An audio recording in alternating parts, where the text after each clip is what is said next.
예, 반갑습니다. 방금 소개받은 대한한돈협회장 순세입니다.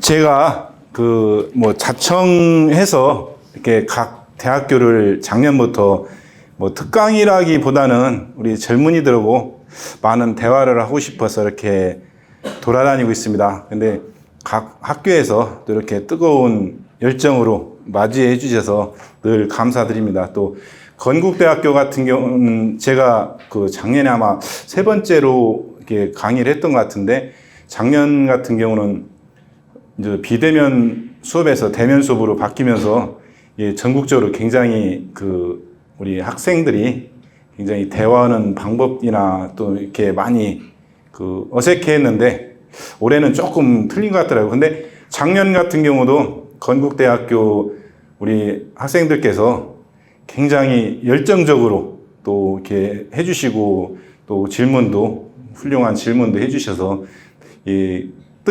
남다른 또 감회가 있는 학교였지 않나 생각됩니다. 올해도 제가 이렇게 와서 여러분들하고 생각하고 좀 틀릴 수도 있겠지만은, 그래도 전체적으로 우리 축산이 무언가 그냥 수박 거달기식 이달 말이나 다음 달 초 되면은 중간고사도 있을 텐데, 대학교에 와서 처음 하는 중간고사지만은 시험에 안 나오니까 그냥 대략적으로 우리나라 축산업이 이렇다 이렇게 한번 잘 새겨듣고, 교과에서 안 나오는 거니까 여러분들이 그냥 가볍게 시간을 같이 해주셨으면 하는 바람입니다.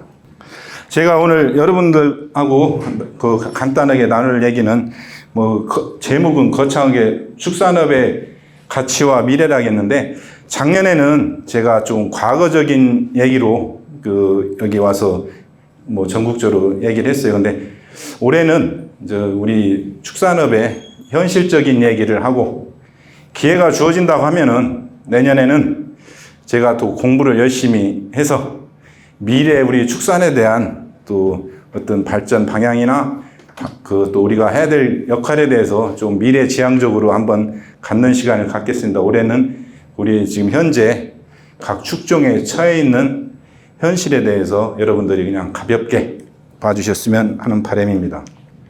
이제 오늘 목차는 제가 이렇게 쭉 설명드렸고, 축산업의 현황, 우리 쭉 그 다음에 이제 축산의 가치, 그리고 대화의 시간인데, 여러분들이 축산에 대해 궁금한 점이나 여러분 평상시에 갖고 있던 생각을 말씀을 같이 대화하는 시간으로 하겠습니다. 제가 대한한돈협회장이니까 한돈협회장, 대한한돈협회 뭐 하는 데인가? 어떻게 보면은 우리 대한민국의 단백질 산업에 지금 가장 큰 시장을 저희들이 한돈 우리 농가들이 하고 있습니다. 여러분들께서 돼지를 굉장히 자주 먹으리라 생각하는데, 앞으로도 꾸준히 사랑해 주시고요. 우리 대한한돈협회는 한마디로 얘기하면은 생산자의 권익을 위해서 있는 단체라고 보시면 돼요. 이 태동은 1973년도에 태동이 돼가지고 79년도로 나오는데, 원래 78년도에 정식적으로 대한양돈협회라고 발족이 돼서 지금까지 쭉 진행을 발전해 오고 있습니다. 그렇게 하는 과정에 저희들이 업계 최초로 2004년도부터 자조금이라는 걸 걷어서 우리 산업의 소비 홍보나 이거를 준비를 하고 있고, 이걸로 인해서 또 우리 한돈에 대한 이미지가 많이 바뀌고 또 소비도 늘어나고 있습니다. 그리고 2012년에는 대한양돈협회에서 지금 대한양돈협회로 이렇게 바뀌었고, 2019년도에는 하동에 제2 검정소를 한돈 혁신센터라고 해서 이곳에서 한돈에 대한 데이터베이스도 구축하고 교육 사업도 하고 연구 사업들 현장 중심으로 혁신센터에서 하고 있습니다. 그리고 제가 2021년도에 제 20대 한돈협회장으로 취임을 해서 지금 한 2년 반 가까이 이렇게 해서 우리 산업의 권익을 대변하고 있습니다. 그리고 한돈협회는 지금 전국에 한 120개 지부가 있고, 회원은 약 4,000 회원 정도, 우리 전체 농가가 한 5천 한 6, 700호 되는데 거기에 회원이 한 4천 농가가 지금 활동을 하고 있고 전체 대지의 한 90% 가까이 회원 농가들이 점유를 하고 있습니다. 그리고 뭐 아까 말씀드렸지만 뭐 여러 가지 일을 하고 있는데 뭐 여기 뭐 정책 개발 뭐 이런 걸 굉장히 많이 하고 있는데 우리 한돈 협회가 이런 그 농가 중심으로 하고 있다면은 아까 말씀했지만 자조금은 이제 소비 홍보나 또 교육 사업, 연구 사업을 통해서 소비자들과 그리고 우리 생산자들이 좀 더 내공 있는 사업으로 영위할 수 있도록 자조금에서 서포터 역할을 하고 있습니다. 직원은 협회 직원 한 20명, 자조금도 직원 한 20명에서 그 40명의 우리 그 양계 조직에서 그 직원으로 있고 아마 건대생이 제가 알기로는 건국대생이 굉장히 많은 걸로 알고 있어요. 한 7, 8명, 40명 중에 굉장히 많이 오는데 여러분들께서도 앞으로 더 열심히 공부하셔서 계제가 된다고 하면은 우리 산업발전을 위해서 뭐 나중에 인원 뽑고 할 때 많이 응시도 좀 해주시길 바라겠습니다. 제가 여기 우리나라 뭐 제가 다른 얘기보다 여러분들께서는 그냥 축산이 이렇다. 혹시 여기 그 축산을 하고 계시는 학생 있으신가요? 있으시면 한번 손 좀 들어보실래요? 없어요? 그러면 저 여기 입학할 때 동물 자원 과학과가 뭔지 알고 들으신 분? 굉장히 많네. 관심 많이 갖고. 아니, 지금 제가 왜 질문하냐면은 저희 학교 다닐 때는 이게 단순하게 돼서 축산학과, 낙농학과 이렇게 막 단순하게 돼 있었는데 지금은 뭐 어떤 큰 틀에서 굉장히 뭐 그 많이 바뀌기도 하고 고급화되고 또 여러 가지를 됐는데 제가 이렇게 물어보는 것은 우리 1차 산업에 종사하는 만큼 거기에 좀 뜻을 가져달라는 뜻으로 제가 질문을 해봤습니다. 오늘 뭐 두 번째 챕터로는 그 축산업의 현황, 저희가 어차피 전체적인 축종 그냥 그 현황이 어떻다는 것만 간략하게 설명을 드리도록 하겠습니다. 우리 축산업이 지금 차지하고 있는 그 비중이 어느 정도냐? 이건 이제 생산액입니다. 그 우리나라 그 농업 생산액이 전부 다 해서 한 60조 가까이 됩니다. 뭐 정확한 통계는 여기에 뭐 이건 국가에서 통계하지만 한 59조 2천억 이렇게. 근데 거기에 축산업이 차지하는 비중이 약 한 그 26조 이 정도로 차지하고 있거든요. 그 퍼센트로 하면 한 43%. 굉장히 축산이 그 많은 그 우리 농업 생산의 역할을 이렇게 하고 있습니다. 앞으로 뭐 2033년은 뭐 30조 가까이 전망하는데 이건 뭐 여러 가지 다른 변수들이 있을 것 같고 이건 뭐 정부에서는 얘기하는 추정치일 뿐이고요. 그래서 지금 축산이 과연 얼마큼 그 우리 그 1차 산업의 포지션을 있냐. 지금 여기 보면은 품목이 1위부터 우리나라 이건 생산액입니다. 생산액으로 쭉 했을 때 1위부터 10위까지 했을 때 축산이 그 여기서 우리 미국이라는 거 쌀 생산이에요. 이거 빼고 그 축산물이 4개나 들어갑니다. 5위 안에 생산액으로. 그래서 그만큼 이 축산이 우리 1차 산업의 중요한 비중을 차지하고 있고 국민의 주식으로 변하고 있다. 이렇게 보시면 되고 뭐 이거 뭐 2033년 전망은 뭐 그때 가봐야서 알 것 같은데 뭐 두 번째로 한유가 이렇게 차지할 걸로 보는데 그만큼 쌀 소비가 줄어들고 있다 이렇게 보시면 되겠습니다. 그리고 이제 앞으로 제가 또 한돈협 회장이니까 그리고 우리 단백질 그 생산 중에 또 한돈이 굉장히 많은 비중을 차지하고 있기 때문에 제가 한돈부터 설명을 드리겠습니다.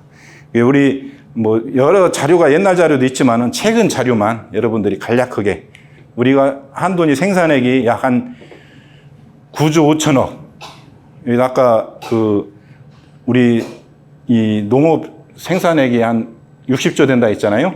그 중에 축산 생산액이 25조인데 한 우리 한돈이 그 농업 생산액의 그 축산 생산액의 한 38%를 차지하고 있습니다. 굉장히 큰 시장으로 그 가고 있습니다. 그리고 사육 동향을 보면은 여기 지금 우리나라 전국 사육도 수 한 1,100만 두, 뭐 그 모든 수는 여기 100만 두 가까이 되는데 뭐 중요한 건 아니고, 이 농장 수는 지금 한 5,600호. 그러면은 제가 우리 한돈협회가 태동을 그 당시가 70년대 초반이라 했잖아요. 그 70년대 초반 같은 경우는 우리나라 돼지가 한 110만 두, 110만 두 정도 됐었고, 그 당시에 그 농가 수가 한 50만 호 정도 됐다고 합니다. 뭐 좀 이따 통계 자료도 나오겠지만은, 지금 같은 경우는 그 굉장히 규모화도 되고 많이 늘어나고 있어요.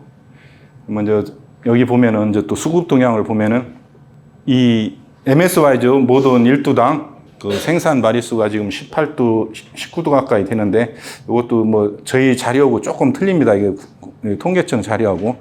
그래서 우리가 1년에 그 생산되는 그 마리수가 한 180만, 1,800만 두 정도 이렇게 1년에 그 도축을 하고 있어요. 그래서 그 우리가 이 MSY가 지금 18도 이렇게 뭐 못 넘고 있는데, 그 유럽 그 선진국 같은 경우는 뭐 MSY가 25도, 27도 막 이렇게 되고 있어요. 근데 여기에 가장 큰 그 원인을 차지하고 있는 것이 우리나라의 어떤 특수성이라고 보시면 될 것 같아요.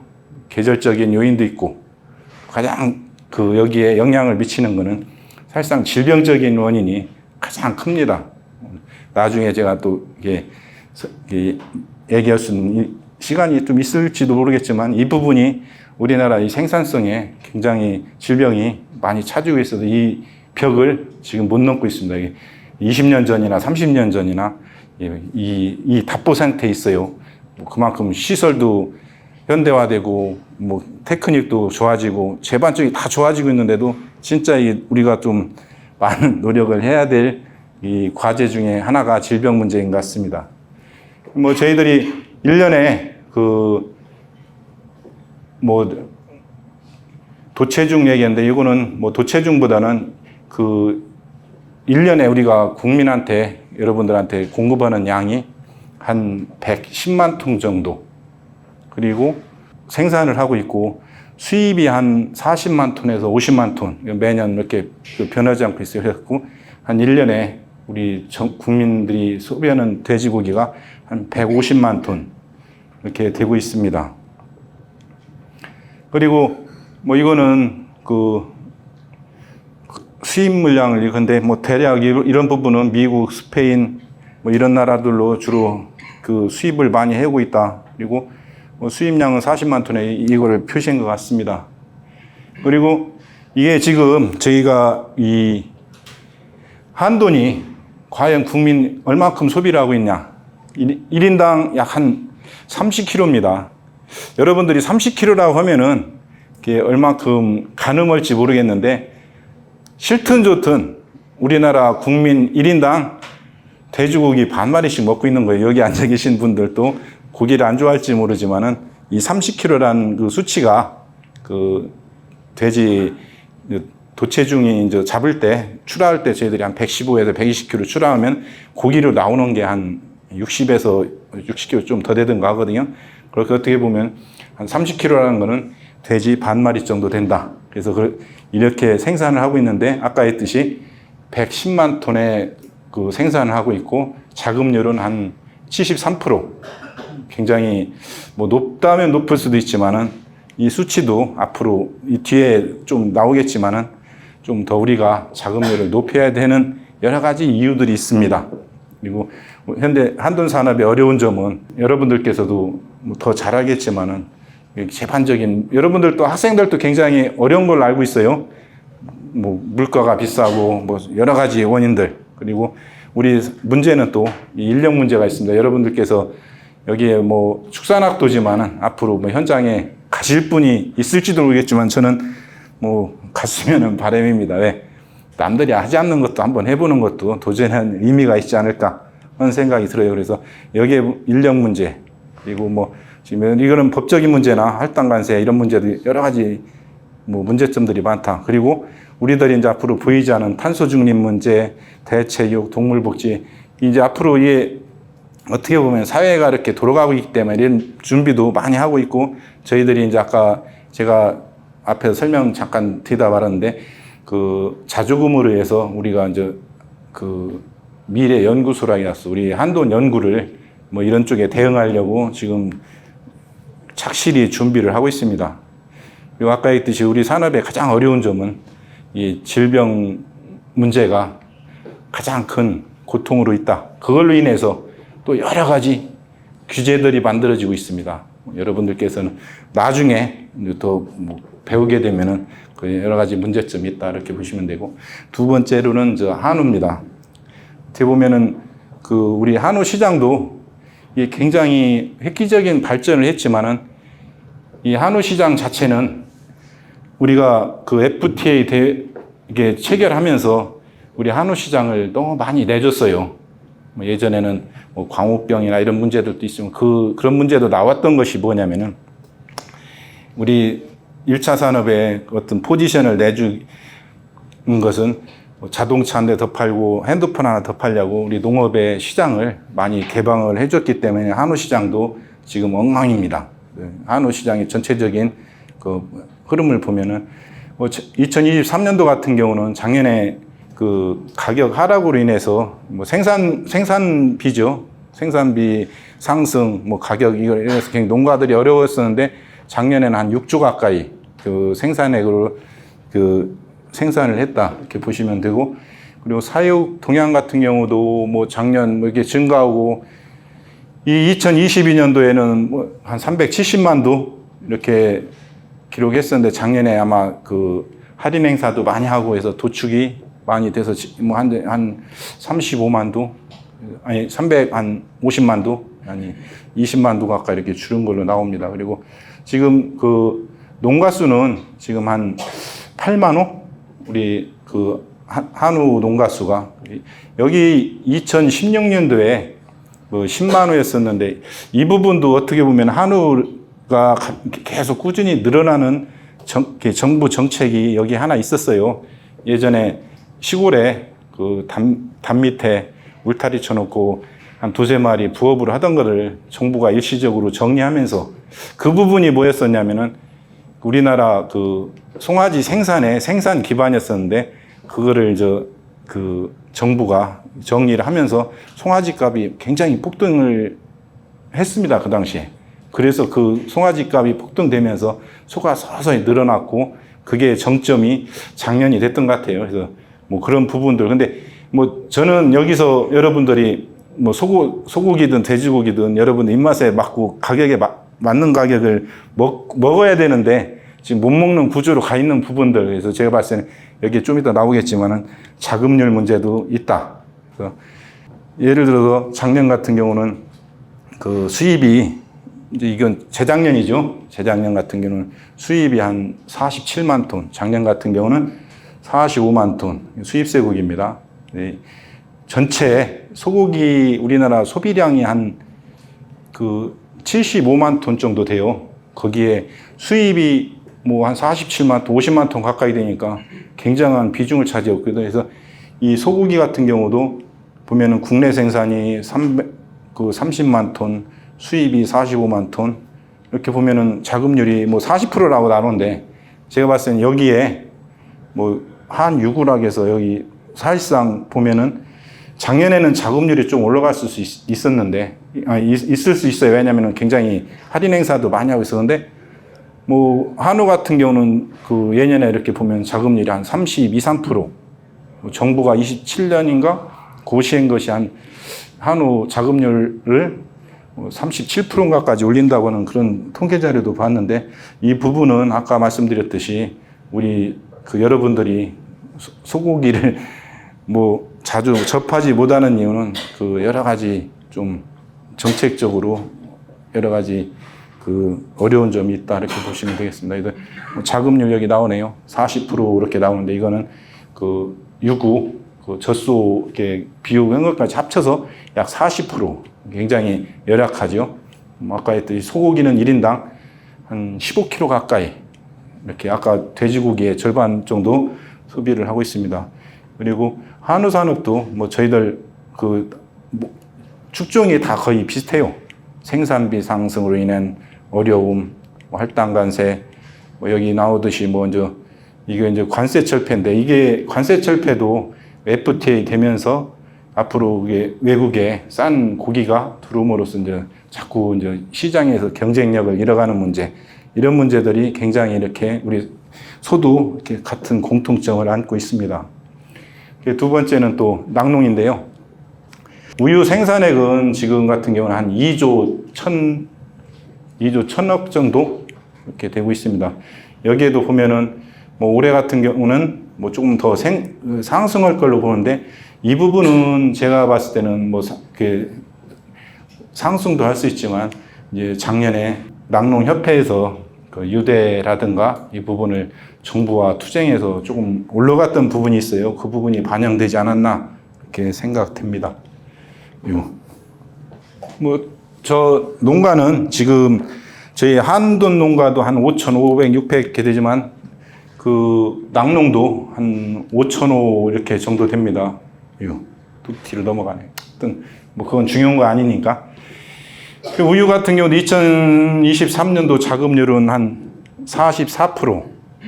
제가 봤을 때는 여기 보면은 뭐 이것도 FTA에 따른 유제품 수입 증가, 그리고 국산 그 유제품이 사실상 그 낙농 선진국에 비해서 좀 가격 경쟁력을 조금 이게 잃어가는데, 이런 부분들도 또, 그리고 우리가 지금 그 소비 패턴도 많이 달라지고 있는 것 같아요.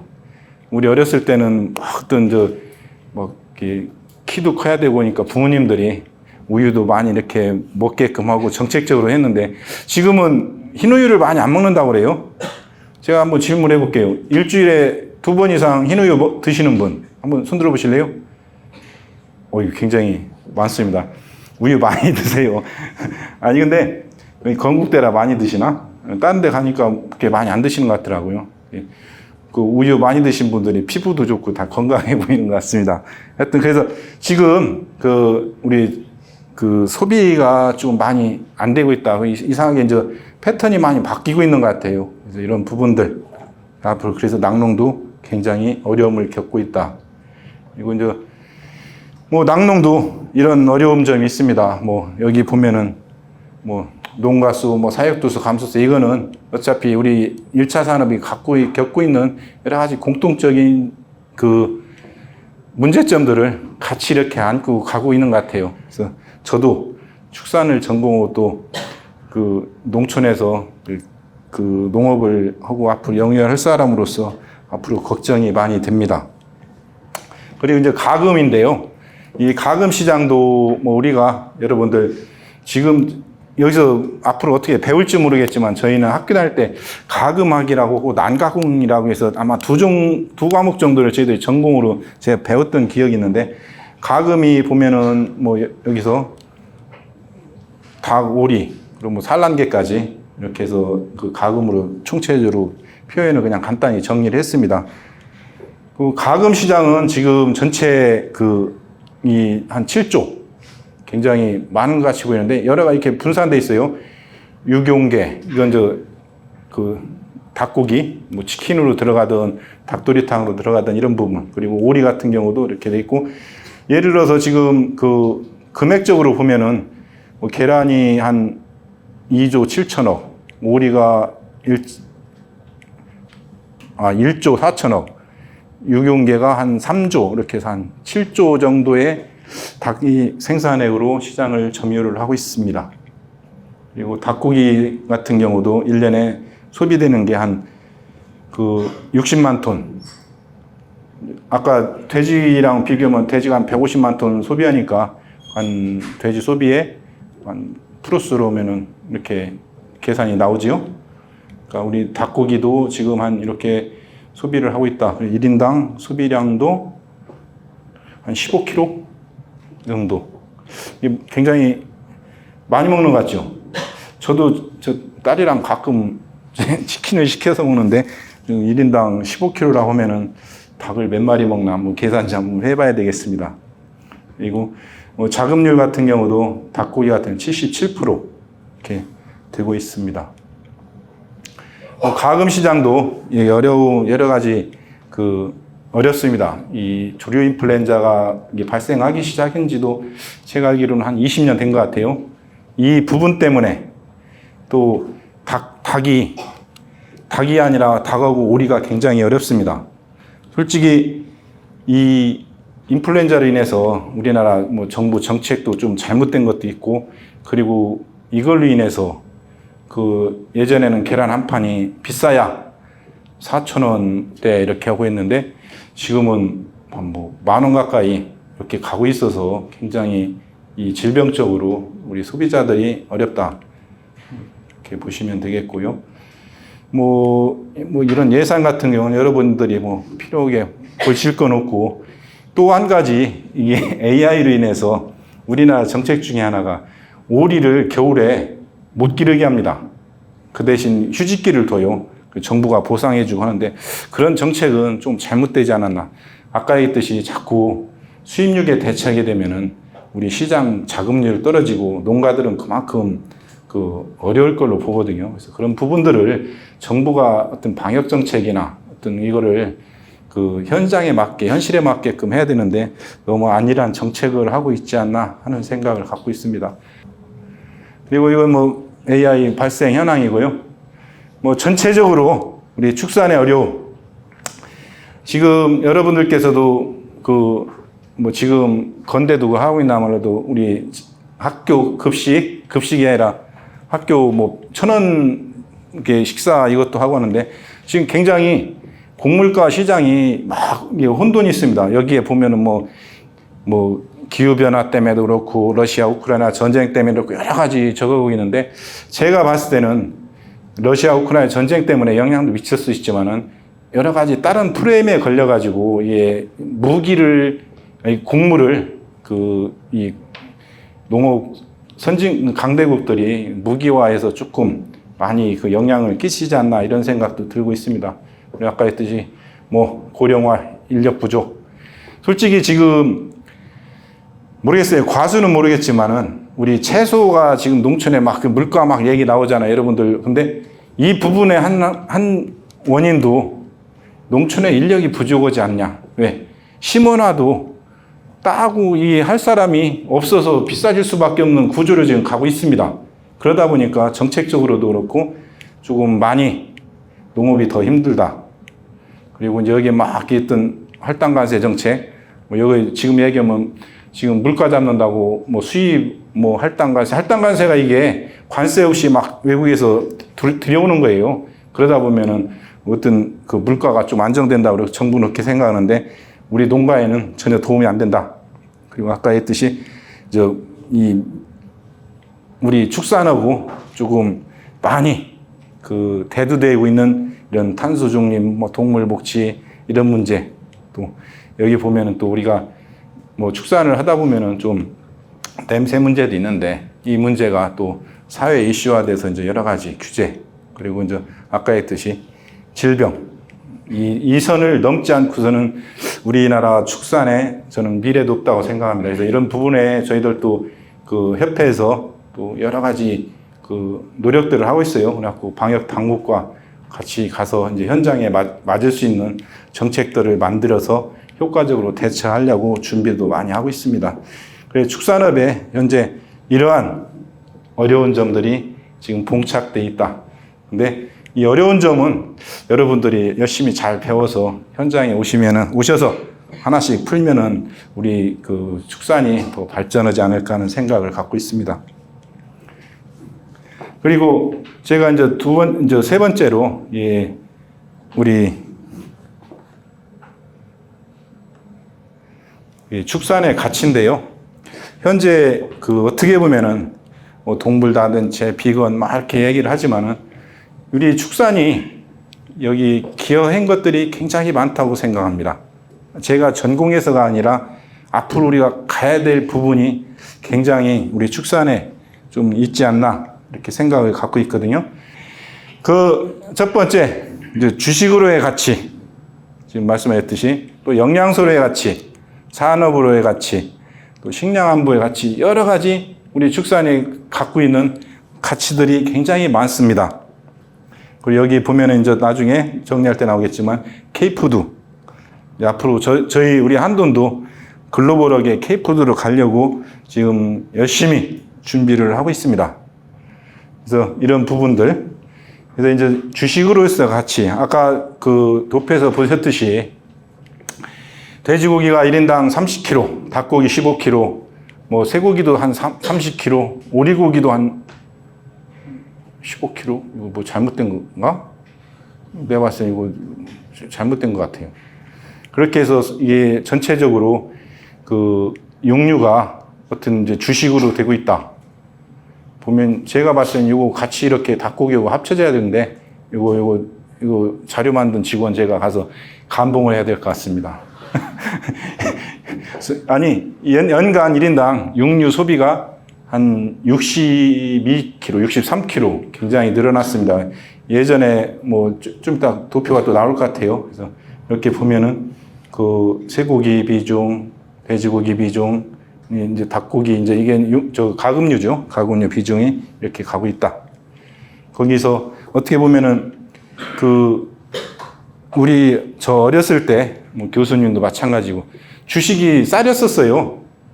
뭐 그때 당시도 밥이 보약이다 해갖고 밥을 굉장히 많이 먹었습니다. 이렇게 쌀이 부족하고 근데 그 이제 10년 전이죠. 10년 전에 고기 소비량이 1인당 43kg. 이거는 쌀입니다. 그 쌀 소비량이 67kg. 그런데 10년 뒤에 이 부분이 이제 역전이 돼요.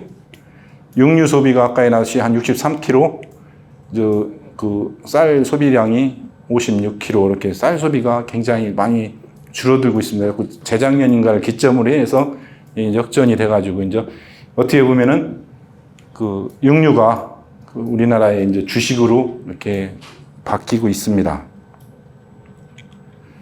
그리고 이제 두 번째는 영양으로 같이, 뭐 이거는 여러분들이 앞으로 뭐 영양학 시간, 이 영양학도 있겠지만 진짜 축산에 여러 가지 그 단백질이라든가 모든 영양소가 골고루 있기 때문에 제가 그렇다고 고기만 먹으라는 게 아니라 그 모든 것을 우리 동물성 단백질에 갖고 있기 때문에 그 여러분들이 고기도 많이 드셔야 되고 운동도 많이 하고 뭐 채소도 많이 먹어야 되지만 육류에 갖고 있는 여러 가지 영양소가 우리 그 에너지로 쓰는데 그리고 생활에 하는데 그 육류가 많이 그 중요한 역할을 하고 있다. 여기 보면 뭐 키성장, 뇌발달 뭐 이런 쭉 하지만 맨날 고기만 먹으면 1등 하는 건 아닌 것 같고 하여튼 이런 그 여러 가지 우리 단백질이 동물성 단백질이 갖고 있는 역할이 있다 이렇게 보시면 되고 이런 부분들은 뭐 그게 중요한 게 아니라 큰 틀에서만 얘기하겠습니다. 그리고 이게 여기 보면은 뭐 비건이고 이렇게 한 20년 이렇게 하신 분들의 이거는 제가 뭐 고기를 많이 먹으라는 게 아니라 이 영양의 언밸런스가 어떤 우리 신체 구조에 많은 그 악영향을 줄 수 있다. 그래서 어떤 평준된 그 식생활은 그 좋지 않다 이렇게 보시면 되겠습니다. 그리고 이제 우리 산업으로서의 가치. 어떻게 보면 1차 산업에 뭐 인구도 감소하고 있지만은 농촌 경제에 우리 축산이 차지하고 있는 게 굉장히 크다. 아까 말씀드렸지만 농업 생산에 1위부터 15위까지 4개가 축산이 담당하고 있고 그만큼 우리 농촌 경제에 우리 축산이 그 역할을 많이 하고 있다. 그리고 국민 건강에도 증진을 하고 있다. 이렇게 보시면 되겠습니다. 그리고 뭐 이게 제가 얘기 나왔지만 앞으로 여기에 뭐 2차 산업, 3차, 왜냐면 1차 산업이 돼야 2차 산업도 되고 3차 산업도 되고 지금 6차 산업 얘기도 나오지만 저는 한 가지 이렇게 하고 싶은 얘기가 뭐 이따가 설명도 드리겠지만 자꾸 우리 문화를 외국에다 전달해 주는 게 6차 산업으로 가는 길이지 않나 저는 이렇게 생각을 하고 있거든요. 이따 그 정리 시간에 제가 간략하게 간단하게 설명을 드리도록 하겠습니다. 그리고 뭐 여기 보면은 아까 말씀했던 식량 안보 이게 그 미국이라든가 유럽도 이렇게 그 세계에서 주름 잡고 갈 수 있었던 부분이 이 산업이 발달되고 막 해서 그런 게 아니에요. 1차 산업의 베이스를 깔고 갔기 때문에 세계로 나가서 유럽에서 미국, 미국에서 다시 전 세계를 지배할 수 있던 거는 1차 산업이거든요. 어떻게 보면은 이런 부분. 그래서 이 식량 안보가 왜 중요하냐. 솔직히 이렇게 보면은 뭐 지금 러시아나 우크라이나 전쟁하는 것도 그렇지만 중동 같은 경우도 그 중동이 굉장히 기름 많이 나서 뭐 오일 달러 때문에 굉장히 잘 살 것 같죠. 솔직히 거기에는 식량이 없습니다. 그렇기 때문에 이 빈부의 격차도 심해지고 굉장히 배고픈 거예요. 지금 러시아랑 팔레스타인 뭐 전쟁하는 것도 보면 너무 처참하잖아요. 거기에 뭐 지원 트럭에 깔려서 그리고 낙하산으로 공수하는데 거기에 깔려서 죽고 이 먹는 문제가 그만큼 중요하다고 보시면 돼요. 그래서 우리나라 같은 경우도 이 자급률에 대해서 정부가 앞으로 고민을 진짜 많이 해야 되는데 이 부분에 대해서는 정부는 조금 소외한다기보다 그 먼 미래의 정책을 잘 못 내고 있지 않냐. 보면은 뭐 여기 보면 호주 같은 경우 뭐 이게 뭐 이 나라들이 어떻게 보면은 세계 강국에서 하고 있잖아요. 근데 그만큼 식량에 대한 안보가 각되고 있고 농업국이 세계를 주도할 수 있지 않나. 그래서 우리나라도 자꾸 이제 자급률이 떨어지고 있습니다.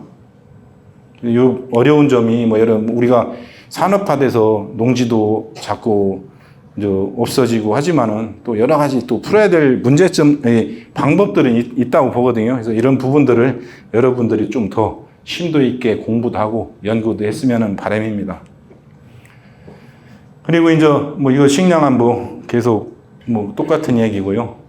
그리고 이제 앞으로 우리 농업도 우리만 갈 수 있는 게 아니다. 앞으로 이 사회와 같이 가야 동반 성장을 해야 우리 1차 산업도 있고, 예를 들어서 제가 한돈협회장이지만 돼지 생산하는데도 국민성에 어떤 호소만 할 수는 없잖아요. 그 대신 우리가 같이 여러 가지 그 일들을 국민과 같이 가고 왜 우리 산업이 같이 가야 되는지 저희들도 많은 그 여러 가지 역할을 사회와 같이 가는 게 어떤 우리 그 국민의 먹거리 시장으로서의 갈 길도 아닌가 하는 생각을 갖고 있습니다. 그리고 뭐 지속 가능한 축사는 여기에 좀 나오지만은 조금 제가 그 여러분들한테 좀 드리고 싶은 말은 이런 것 같아요. 우리 산업뿐만 아니라 우리 1차 산업은 진짜 기후의 변화의 피해자입니다. 그런데 우리가 그동안 그 준비 못했고 굉장히 그 인구도 죽고 하다 보니까 우리가 논리적으로 대응을 많이 못했었던 것 같아요. 그래서 어떻게 보면은 그 TV나 언론에 아니면은 일부 잘못된 사람들이 얘기하는 것들이 있습니다. 기후변화의 주범이 축산이고 이렇게 하는 그런 아마 여러분들 유튜브나 어디에서 이렇게 봤을 거예요. 진짜는 그거 아니에요. 진짜 그런데 그거를 저도 안타까운 게 우리 스스로 논리적으로 대응을 못했다. 여기 보면은 농축산업의 탄소 배출량이 3%밖에 안 됩니다. 그 중에 축산업이 그 중에도 1.4%, 1.5%밖에 안 돼요.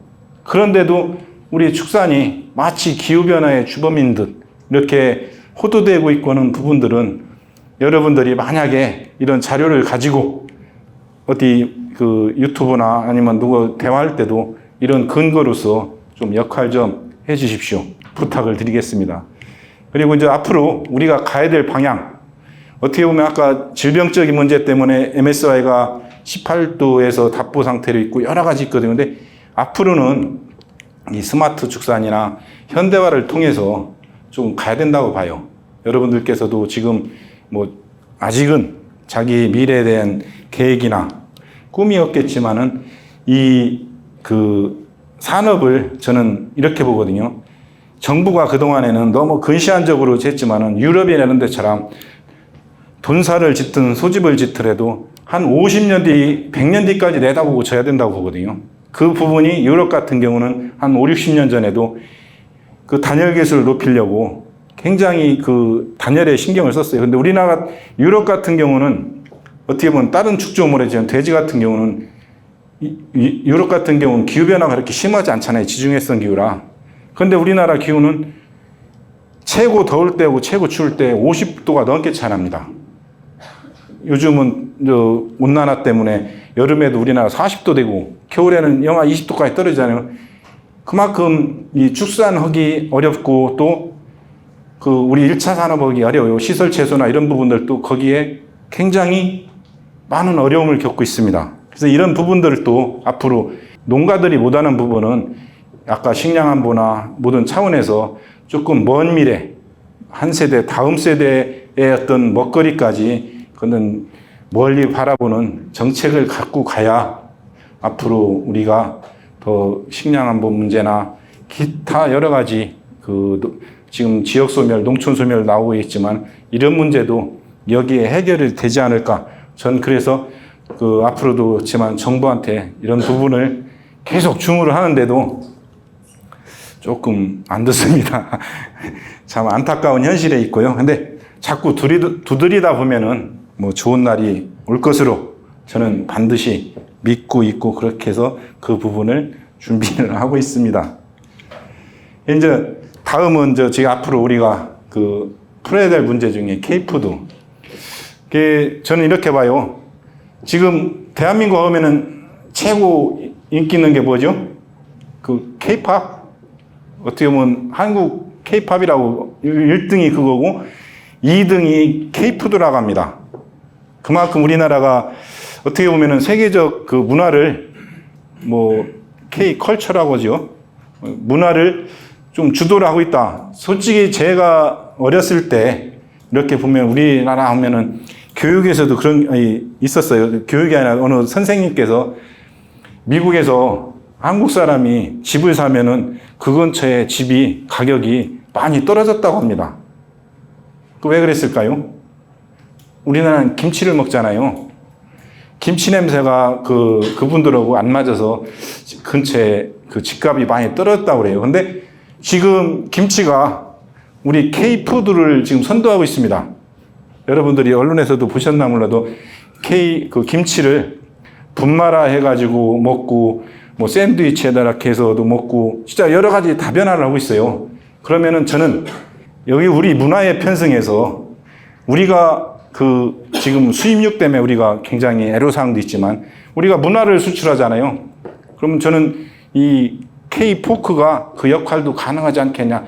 제가 유럽이나 동남아나 미국에 돼지고기를 수출을 못해요. 왜냐하면 국제 통상 교역 때문에.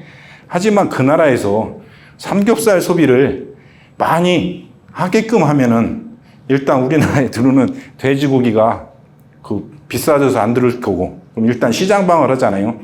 또 한 가지는 거기에 편승돼서 아까 김치 갈아서 또 샌드위치 이렇게 먹고 하는 부분처럼 여러 가지 우리 같이 연계된 김치를 수출할 수도 있고 거기에 관련된 우리 불판이라든가 아니면 버너라든가 이런 부분도 같이 이게 외국에 수출할 수도 있잖아요. 그러면 돼지고기를 수출해서가 아니라 우리 문화를 수출해서 그 나라에서 소비해서 우리나라 시장도 방어하고 우리나라에 갖고 있는 장점을 외국에 수출도 가능하지 않을까. 저는 그렇게 보고 있습니다. 그래서 제가 앞으로 수출에 좀 전략을 하는 것은 이 한돈을 소비 시장에서 격려하는 부분도 있겠지만 우리 문화를 통해서 우리가 좀 여러 가지 고민을 좀 해야 되지 않을까. 그래서 저도 수출에 좀 많은 고민을 하고 있고 공격적으로 준비를 하고 있습니다.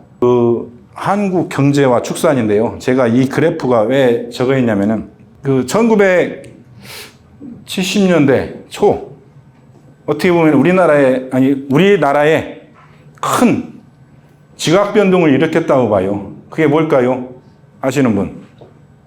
70년대에 어떤 지표를 이렇게 놔둔 이유가 진짜 이제 6.25 전쟁 끝나고 60년대, 50년대, 60년대 지나면서 굉장히 어려운 이 시기를 여러분 부모님 세대들이 태어날 무렵에 겪었어요. 근데 이 70년대 이 무렵에 새마을운동이 일어납니다. 60년대 후반, 70년대 초에 이 새마을운동이 일어나면서 이 이제 어떤 잘 살아보세가 슬로건이잖아요. 새마을운동이. 그래서 이 새마을운동으로 인해서 우리나라가 이제 굶주림에 벗어나자 해갖고 이 영향 때문에 굉장히 이제 열심히 또 이렇게 했어요. 근데 요거는 돼지고기 1인당 소비입니다. 2.4kg 국민 1인당. 그러니까 명절 때만 좀 먹었던 그 70년대에 이게 초니까 뭐 이렇게 하고 그렇게 해서 이제 우리가 잘 살아보세 운동을 이제 열심히 해서 어떻게 보면은 태동이라고 보면은 우리 한돈이 태동이 73년도에 됐다고 하잖아요. 최고 어떻게 보면 우리 한돈에 큰 시장을 열었던 게 자연농원이에요. 여러분들 에버랜드 가보셨죠? 그 에버랜드 땅에서 그 당시에 돼지 6만 들을 키웠습니다. 그래서 이제 뭐 거기 보면은 용인 가면은 뭐 호암 뭐 갖고 이제 삼성 설립자 뭐 그 호들 따서 뭐 기타 등등 있는데 그 당시에 삼성에서 첫 농장을 만들어서 했던 게 73년대니까 우리 한돈 태동기에 뭐 같이 이렇게 생장을 막 준비를 했던 것 같아요. 그렇게 하면서 쭉 이게 이제 GDP나 소비량 또 보면은 지금 보면은 국민 1인당 GDP가 그만큼 성장을 하면서 우리 이건 이제 돼지고기 소비량인데 육류 소비량이 62kg까지 오면서 경제 성장과 함께 육류 소비가 굉장히 같이 늘어납니다. 이건 뭐냐면은 그만큼 우리 육류가 산업화나 모든 같이 동반 성장을 했어요. 그래서 앞으로 우리 산업이 흐트러지고 오면은 자꾸 우리 국민 경제나 이런 부분도 굉장히 많은 영향이 있지 않을까. 그리고 제가 이렇게 봤을 때는 육류 소비량이 이제 80년대 이제 이렇게 답보 상태 서서히 늘고는 있지만 이때 확 늘어나요. 80년대. 왜 그랬을까요? 아시는 분? 우리나라의 어떤 이제 지금 현대 사회에 또 중요한 경제를 담당했던 게 스포츠 외교인데 80년대, 86년 아시안 게임하고 88년도 올림픽을 하면서 우리가 이제 막 어떤 경제 성장의 어떤 기폭제로서 어떻게 보면은 배고픔을 잊고서 이제 경제 성장 막 하는 과정에 이 88 올림픽과 아시안 게임을 통해서 폭발적으로 우리나라 경제가 고도 성장을 합니다. 그 편승해서 우리 육류 소비도 늘지만은 특히 한돈 생산량이 굉장히 80년대, 90년대까지 굉장히 호황기를 듣고 같이 경제 성장과 더불어 우리 육류 소비 시장이 굉장히 확대가 됐어요. 제가 이렇게 말씀드리는 건 뭐냐면 그만큼 우리 경제 성장과 육류가 같이 함께 동반 성장을 하고 있다 이렇게 하려고 이 그래프를 제가 넣었습니다. 그리고 뭐 또 한 가지는 이게 이제 건강 저건데요. 제가 이것도 넣은 이유가 어떻게 보면은 이게 70년대 아까 이 그래프가 이렇게 쭉 돼 있는데 이 빨간 선이 기대 수명이네요. 기대 수명. 이거 기대 수명이 파란 그래프고 빨간 게 이게 이제 우리 성인 신장의 개념 같아요. 1m 70. 이 부분도 제가 이렇게 보면은 육류 소비를 통해서 제가 한 가지 질문 또 하나 드릴게요. 지금 우리나라 현재 혹시 기대 수명 알고 계세요? 엊그저께 보도자료 보니까 남자가 86.3세가 되고 여자가 90.7세가 되더라고요. 지금. 그래서 이게 날이 갈수록 기대 수명이 길어지고 여러분들은 기대 수명이 몇이죠? 100세 시대라고 하잖아요. 제가 한 가지 더 질문할게요. 조선시대 때 평균 수명이 얼마였을까요? 왜냐면 그 당시에는 뭐 영아 사망도 많고 굉장한데 평균 수명이 한 35 정도 됐다고 합니다. 그만큼 여러분들께서 또 사회에서 할 일도 많고 그 당시에는 영아 사망도 많고 질병적인 문제나 솔직히 뭐 병적인 문제로 이렇게 하지만 지금은 여러 가지 이렇게 많이 의학이 발전도 있지만은 뭐 그만큼 잘 먹고 하기 때문에 수명도 굉장히 늘어난다 해서 제가 이 그래프를 넣었습니다. 참고해 주시고요. 뭐 이런 거 시험에 안 낼 것 같아요, 교수님께서. 또 이렇게 됐고, 이제 제가 그 마무리 하자면은, 우리 여기 이제 전공이 이제 축산인지 모르고 들으신 분도 있으니까, 하지만은 조금 생각을 하시면 앞으로 우리 축산의 그 가치가 여러 가지 있으니까, 하여튼 그렇고 지금 이렇게 보면은 우리 축산이 여러분들이 앞으로 지금 대학교 1학년이니까 축산이 뭔지, 뭐 1차 산업이 뭔지 모르리라고 생각합니다.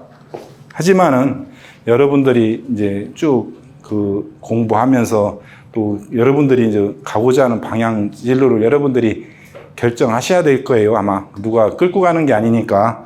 저도 좀 여러분들 보면은 좀 뿌듯한 것도 있고, 여러분들이 좀 모르는 거를 제가 현장적인 것을 얘기하려고 이렇게 돌아다니는 거거든요. 그래서 이 축산 이제 앞으로 제가 마무리하자면, 축산은 여러 가지 이런 장점도 있다.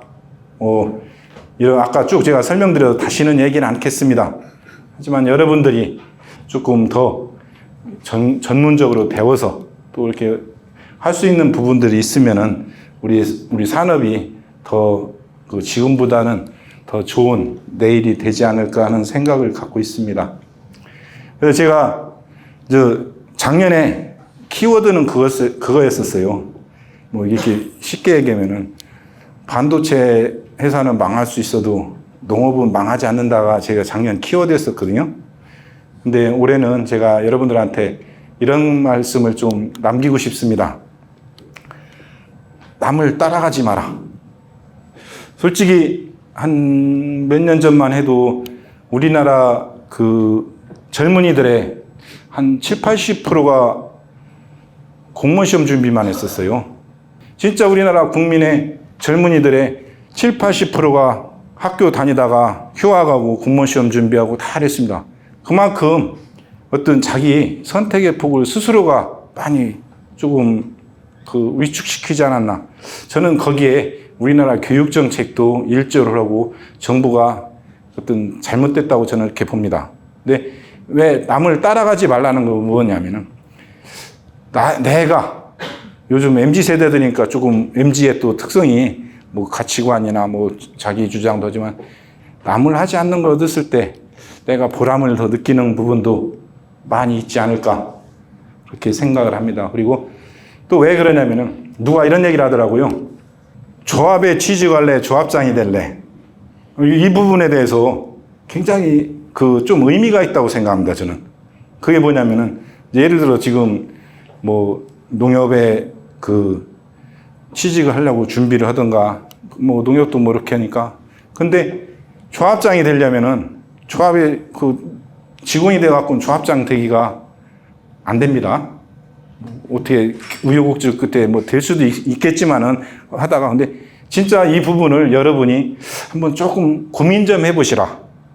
진짜 내가 내 인생에 정점을 어디로 두고 갈 것인가 한번 고민을 한번 해보시라. 그래서 제가 조합장이 될 것인가 그냥 직원으로 남을 것인가는 한번 여러분들께서 고민을 해보시길 바라겠습니다.